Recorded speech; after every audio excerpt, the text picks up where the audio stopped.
My infertile girlfriend got pregnant with my best friend's baby and wanted I pay child support, but I left them instead. I'm 29, and until recently I thought I had it all figured out.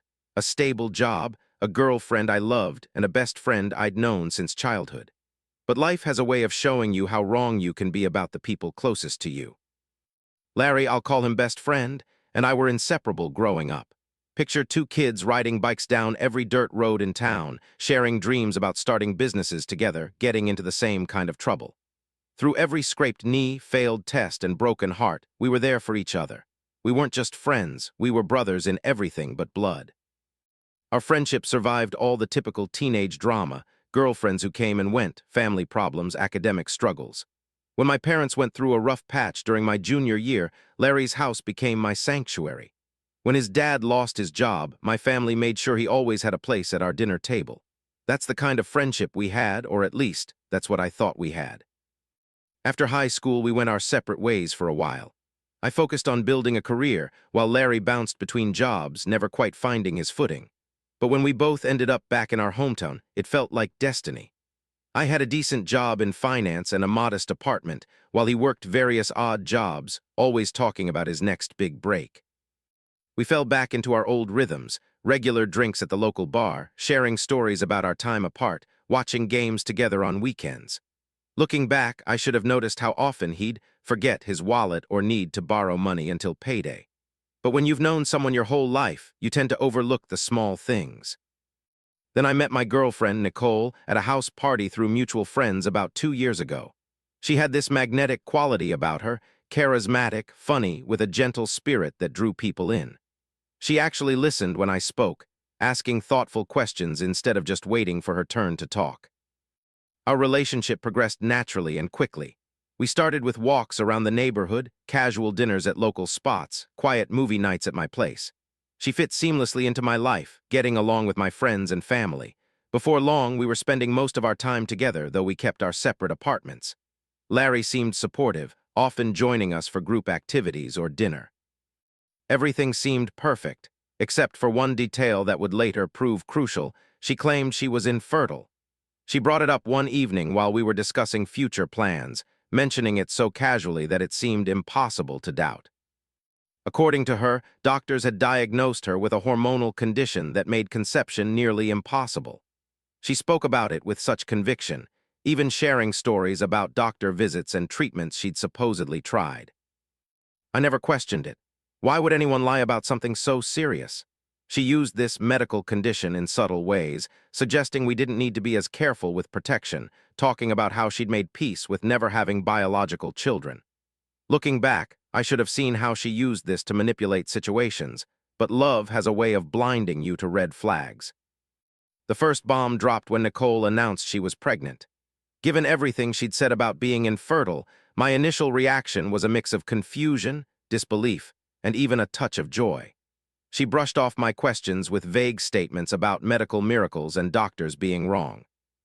For a brief moment, I actually felt happy. I'd always wanted kids, though not quite like this. But then the red flags started waving. Her behavior changed subtly. She became more secretive with her phone, started having girls' nights that she couldn't quite explain, and seemed to be texting constantly. Larry started acting weird too, showing up at odd times when I wasn't around, making excuses to see Nicole alone to plan a surprise for me. I ignored my gut feelings, telling myself I was being paranoid. The first red flags appeared right after the baby was born. While I was still processing the joy and shock of becoming a father despite Nicole's claimed infertility, I noticed some unsettling details. The baby's blood type didn't match either of ours, something I discovered while filling out medical forms at the hospital. When I mentioned this to Nicole, she became defensive and tried to change the subject, claiming she was too tired to discuss medical details. Then came the birth certificate signing. Nicole was unusually insistent that I sign it immediately, pressuring me with statements like, "It needs to be done right away, and the hospital needs it now." In my emotional state, watching her with our supposed miracle baby, I signed without questioning further. It's a decision that would come back to haunt me. Over the next 3 weeks, more inconsistencies emerged. I overheard Nicole on the phone with someone, discussing how he doesn't suspect anything, and we just need to keep this quiet for now. I also found suspicious text messages on her phone when she asked me to check a grocery list, messages to Larry discussing their plan and how they needed to stick to the story. The final piece clicked when I discovered an unsent draft email on our shared computer. Nicole had apparently started writing to Larry about their affair, and the baby then forgotten to delete it. Instead of confronting them immediately, I contacted my uncle who specialized in family law. He explained that while signing the birth certificate typically establishes legal paternity, there were options to contest it if fraud could be proven, especially this early after the birth. The key was gathering evidence before confronting them. Working with a lawyer, I learned I had a limited window to contest paternity after discovering the deception. We filed an emergency petition to contest paternity and gathered evidence, the blood type discrepancy, their text messages, emails. Only after securing legal protection did I confront Nicole. I laid out everything I'd discovered, the blood type issue, the messages, the draft email. Her face went pale as she realized I'd figured it out on my own. That's when she broke down and admitted the truth, trying to spin it as a one-time mistake. She tried to downplay it as a drunken mistake with Larry. The betrayal hit me like a physical blow. Here I was, believing I was having a miracle baby with someone who couldn't get pregnant, only to find out she'd been sleeping with my best friend. When I demanded a paternity test, her reluctance spoke volumes. She claimed it would hurt her emotionally to confirm the father's identity. Larry offered weak apologies that felt more like afterthoughts than genuine remorse. "Dude, I never meant for this to happen," he'd say, as if that somehow made it better. And here's where it got really twisted. They had the audacity to suggest I should provide financial support even if the baby turned out to be his. Their reasoning: I was more financially stable than Larry was. They tried to frame it as me being the bigger person and doing what's best for the baby. The manipulation was so blatant it was almost laughable. Through investigation and some accidentally discovered text messages on Nicole's old phone, I learned something that made my blood boil. They had actually planned this. Larry, struggling with mounting debts from failed business ventures and a gambling problem I never knew about, had seen an opportunity.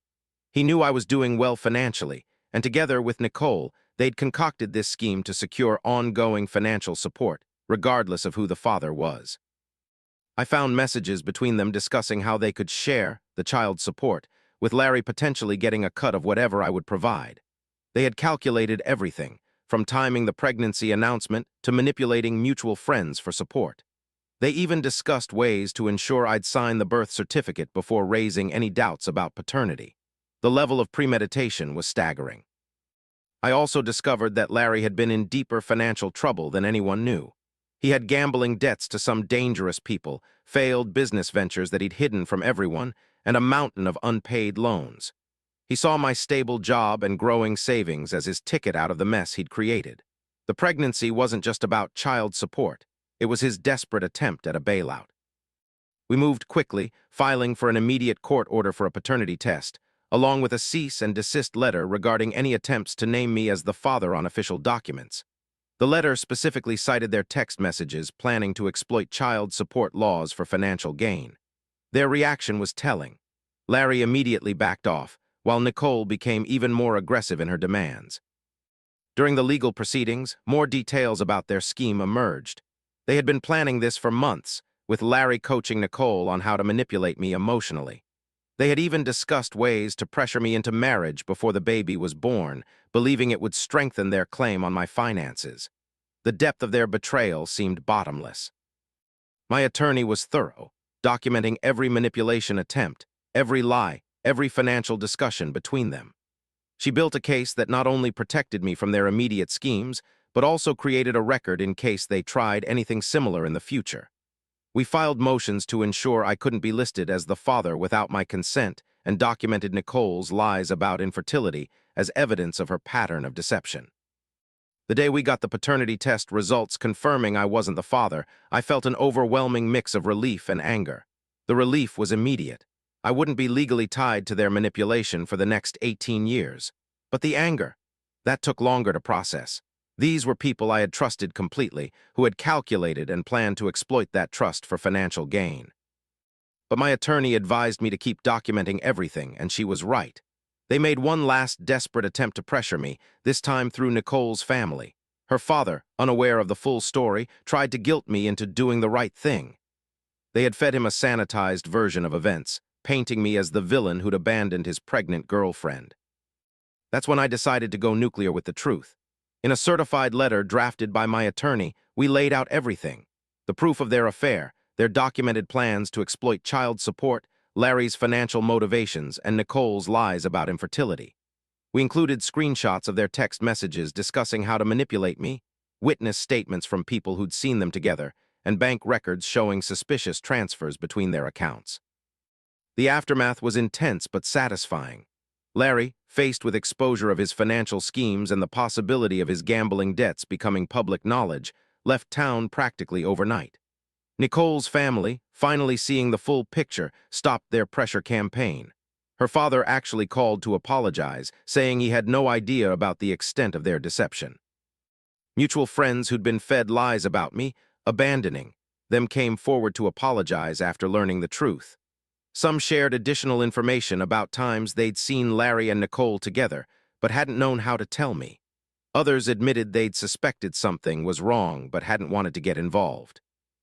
The experience changed how I approach relationships and trust. I'm more cautious now, but not cynical. I've learned to verify important claims and trust my instincts when something feels off. Most importantly, I've learned that standing up for yourself doesn't make you the bad guy, even when others try to paint you as one. Today, I'm rebuilding my life with a clearer understanding of boundaries and trust.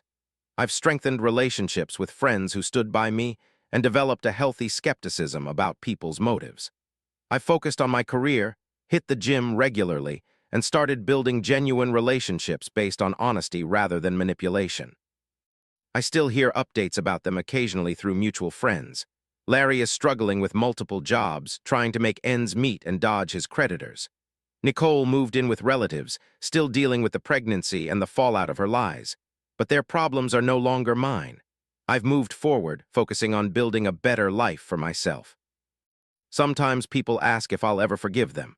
Maybe someday, but for now, I'm content knowing I stood up for myself and exposed their schemes. Their betrayal showed me that loyalty should be earned, not exploited, and that sometimes the bravest thing you can do is say no to people who try to take advantage of your kindness. Looking ahead, I'm grateful for the lessons learned, though I wish they hadn't come at such a high emotional cost. I'm sharing this story not just as a cautionary tale, but as proof that you can overcome betrayal and manipulation if you're willing to stand your ground and fight for what's right. They tried to exploit my loyalty and financial stability, but in the end, their scheme backfired completely. Now they have to live with the consequences of their actions, while I can hold my head high knowing I didn't let them manipulate me into a lifetime of financial and emotional obligation that wasn't mine to bear. The whole experience has made me stronger, wiser, and more discerning about who I let into my life. I've learned that true friendship and love don't come with schemes and manipulation. They come with honesty, respect, and genuine care for each other's well-being. That's how I protected myself from a fraudulent child support scheme and made them regret trying to exploit my trust. Life goes on, and I'm building a better future, one where I can spot red flags before they become life-altering problems, and where I'm surrounded by people who value honesty as much as I do.